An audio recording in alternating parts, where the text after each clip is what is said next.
YouTube followers and Facebook friends. Tim Lerch here. Today I'm going to do another what we call Tele talk session here. The subject matter today is how to get in tune, how to stay in tune, and how to improve your ability to make beautiful music on the guitar that's in tune. And of course we know that tuning a guitar is a difficult thing, and just inherently the guitar is difficult to tune. I don't think any instrumentalist, whatever their instrument, would claim that their instrument was easy to tune. A piano player doesn't have to worry about it. It's either in or out. They don't have anything to do with it. But just about every other instrument, a saxophone, a violin, a flute, a harmonica even, the player has to be able to hear something and control the pitch of their instrument. Particularly on string instruments where there's flexibility in the string and the inherent intonation problems of fretted instruments. So these are my opinions and my observations from my years of playing. I'm not one of these kind of guys that has a lot of physics or scientific knowledge. I just trust my ears, and my years of experience have taught me a little bit about how to deal with this thing. On a Telecaster, and that's the issue here, every guitar has got its own idiosyncrasies, so I'm going to narrow this focus to just a Telecaster because I'm known as a Telecaster player. A few things we can do. I'm just going to go through this sort of list in no particular order, although I'll try and prioritize them by the biggest issues to the smallest issues. First of all, the nut and the bridge. We'll look at the nut and the bridge.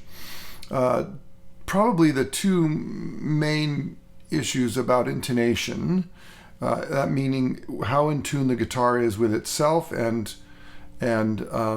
how well it stays in tune and how it plays up the neck in tune, are based on the nut and the bridge. So assuming you got your guitar in tune, the open strings in tune in some fashion, which I'll talk about in a moment, we can look at the nut and the bridge of being the two primary problem areas. With the nut, my observation is it's almost always cut too high.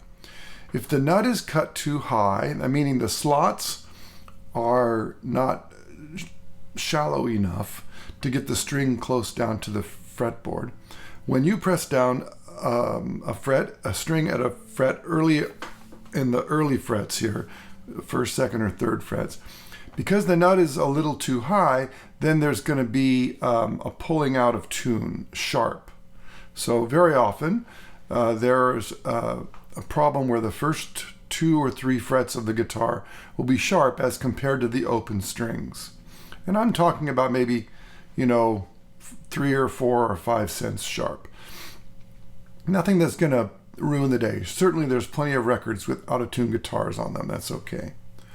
But if you really want to get into the thing of it, you can look at the nut being cut properly. Now, most luthiers will test the nut and say, oh, well, it looks pretty good to me. And I say that most luthiers cut the nut a little too high for Telecasters, for electric guitars. And if you cut the nut too high, the string will fret out of tune. And then there's a whole thing of moving the nut forward, or these compensated things. I tell you what, if you have a properly cut nut, it won't buzz on the open strings and it will be in tune. Okay. The bridge, the Telecaster with the 3 saddle barrels like this one are notoriously out of tune as they go up the fingerboard because the string lengths need to be compensated. Lately, in the last 10 years or so, we've had this wonderful product called a Compensated Saddle. I use Glendale's, and I'm not an official endorser, but I tell everybody I know that Glendale saddles are really, really great. They're made out of a good material that sounds good to my ear.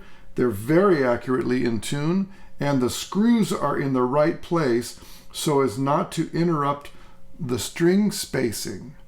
String spacing on the Telecaster has always been a little bit hit and miss, because very often where you want your screw to go, where you want your string to go, there's a screw there.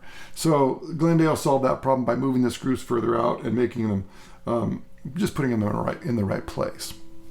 So I'm not going to go into the whole thing. There's plenty of videos about how to intonate your guitar properly, but basically you want the 12th fret fretted note to be in tune, in unison with the harmonic at the 12th fret of whatever string you're on.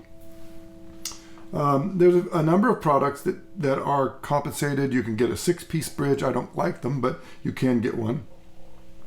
For the 3-barrel traditional Telecaster bridge, I like the Glendales. There are other brands that various quality that are available. Okay, so that's the nut and the bridge. That's probably the easiest thing, because you can, do that, and once you set that up right, it's relatively stable.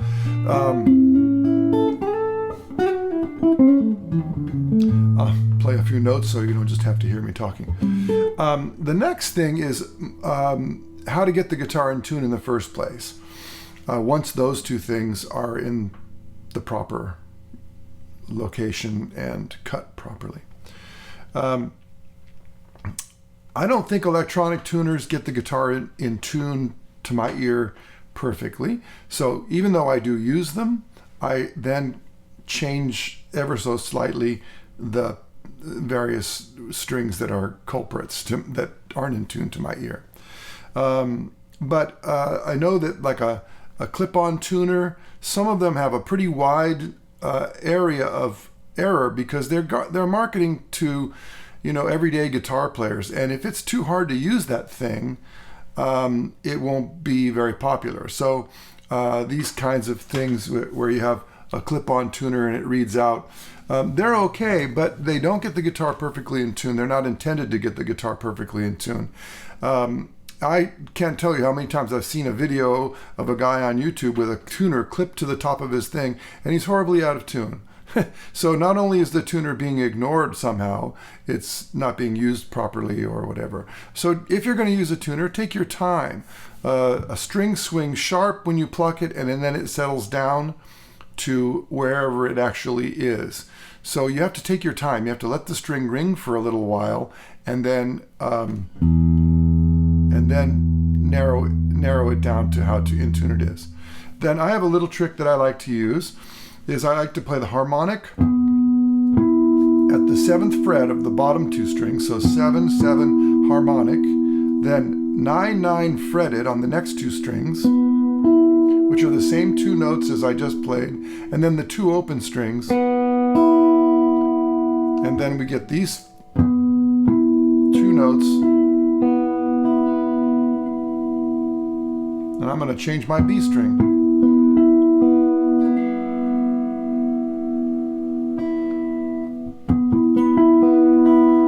Okay, so the reason I like that is it gives you some combination of harmonics, which I use a lot, fretted notes, which I, of course, use a lot, and open strings, which we're always using as reference to whatever else we're playing.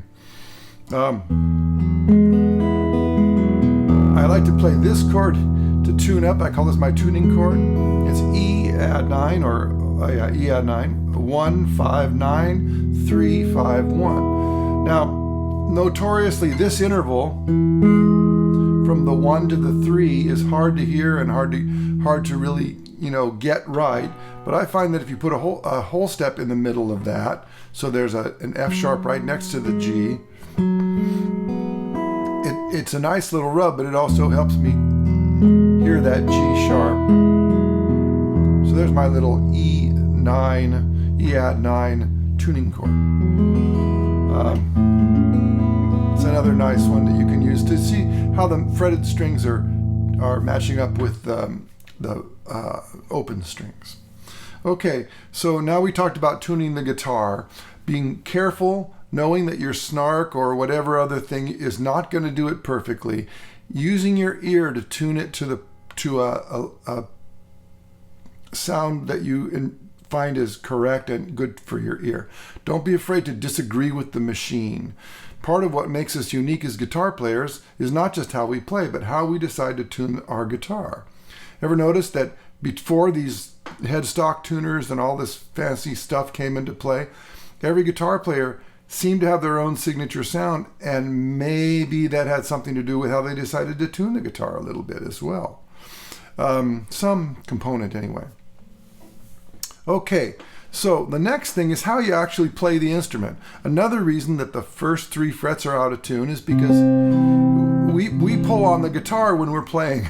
We pull the neck toward us, especially if you've got light strings and a skinny neck. If you are playing a chord that's hard, especially, and you pull it towards you, it's going to go out of tune by at least 10 or 15 or even more cents. Listen to that rubbery. Right?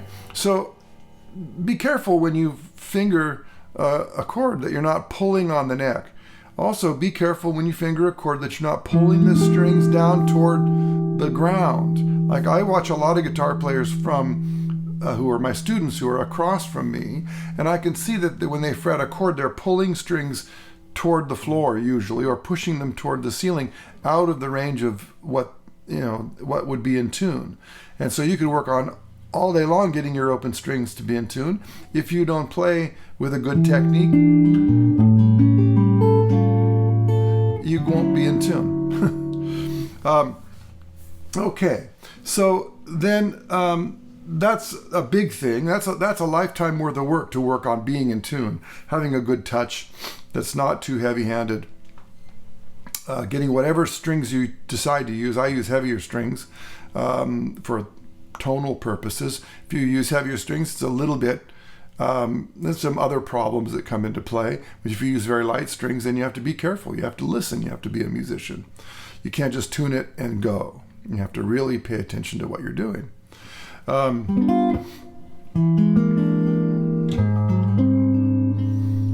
The next thing is the strings and the frets. If you have a string that is dented in some way because you leaned it against the amplifier, or it's 3 or 4 weeks or 3 or 4 months old or whatever, or it's got a whole sort of farm full of crud underneath it with things growing, that string won't be in tune up the neck or wherever. The string is meant to be precision when it's new and when it's not full of dents. So if you can't get your guitar in tune, it may be because one or more of the strings is not functioning correctly. So before you take your guitar to the shop to have it, tested or fixed or whatever, then make sure the strings are in good shape. Every once in a while, you'll buy a brand new set of strings, and one of the strings, like the D string or something like that, won't be made properly, and so it'll also intonate incorrectly. If that's the case, then before you do any major thing, change that string. If the frets aren't relatively round on top, then the point of intonation won't be the same up and down the fingerboard, because if you've got a big old divot right here at the 5th fret of your G string, then that fret is not giving you a point of proper intonation. It doesn't have to be perfect, because we don't hear perfectly, but it has to be in the ballpark. I prefer rounded crowned frets. Some people like flat frets, but then the intonation point of the fret is the forward edge of the fret, as long as that fret is perfectly flat. On a properly rounded fret, the intonation point of the fret is the top of the fret, the center of the fret. So these are all very small issues for the fine points of tuning.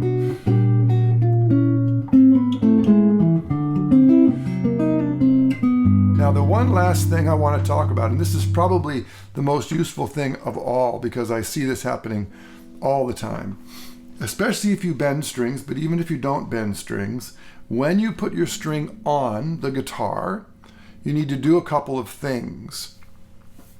On Telecasters, I like to run the fret down to the bottom of the post to as much as I can, except for the low E string, which I run down to the bottom of the post.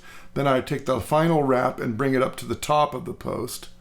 But all the rest of the strings I like to run down close to, especially the top 3, to the bottom of the post, so that the strings that are running underneath the string tree aren't having a huge amount of tension. So that if you bend a string, pulling it sharp through the nut and across the string tree, and then you let it down, it'll go back to where you started with it. So bending strings is a little bit of a Pandora's box, because you may have sticking points along the length of the string, which you want to try and eliminate as best as you can. Teles aren't so bad, because we have a fixed bridge, and the string comes right up behind the saddles. The biggest problem is on the headstock. And string trees on the D and G strings just aren't necessary if you string the thing properly and run that string down to the bottom of the peg. About that, there are different opinions about that. That's my opinion. That's why you're here listening to me yak about this stuff. The biggest thing, though, is when you first put the string on, you don't remove the slack by yanking on the string. And then every time you bend it, you take a little bit of that slack off the tuner, and your string goes out of tune. And I mean, you can play out of tune for weeks, if that's your method. So what I do is, when I put a string on, I tune it up to the pitch that I'm going to be tuned to. I don't play it much, because I think you put dents in the string in various places along the thing whenever you play it. And if you tune it in lower or higher, and then play it, and then tune it in a different pitch and play it, you're going to put more dents underneath the strings in more places, causing the string to be less accurate. But I put the strings on, and then I take my right hand, I grab the string with 1 or 2 fingers, I put my left hand at the nut, and I yank the crap out of the string. I mean, literally pulling on it like this. I'm about 2 inch or maybe 1 inch away from the guitar right now, yanking on it, right? And if you just put the string on, and if it's properly attached to the tuning peg, you will lower that string by at least a minor third. That's 3 frets worth of slack on the lowest strings, and maybe 1 or 2 frets worth of slack on the top strings. And that's all slack that's going to come out. See, I even pulled a little bit out.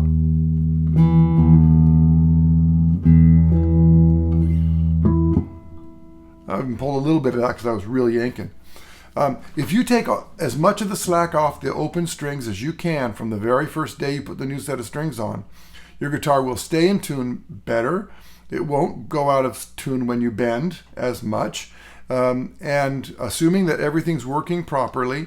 And by the way, I've never seen a guitar whose tuners were slipping. I hear that a lot. All these tuners are slipping. It's just mostly operator error. You didn't put the string on properly. You didn't lock it in place, and you didn't pull the slack out of it. Okay? I mean, some really crappy ones, like these little, $200 things from China or something. Maybe the pegs don't work properly, but most of the time they work properly. They might have gaps in them and stuff, but they don't slip. That's usually your fault.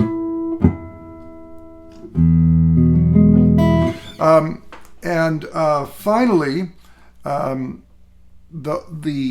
the big message here is that you, as the musician, have to be in control of your tuning.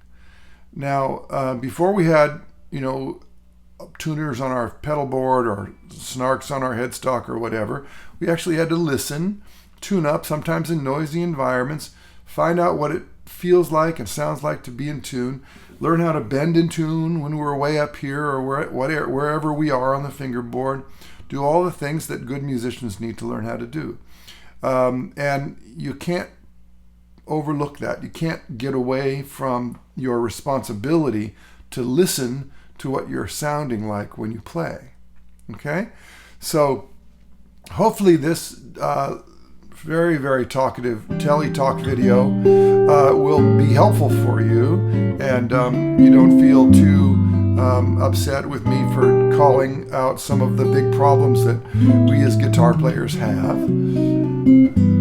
If you disagree or if you have different strategies, feel free to leave them with some sort of decorum and polite society rules in the comments section. I don't mind if you disagree with me, but it's probably not so good to call me an idiot or an asshole while you do. Anyway, this is another Tele Talk video. Please go to my website, timlerch.com, or look at my other YouTube videos. I have a whole bunch of content, lesson content, performance content. Many of my arrangements and solo guitar videos have been written up so you can get a hold of them and learn how to do something like them yourselves. And keep on picking and follow my channel and let me know what you think.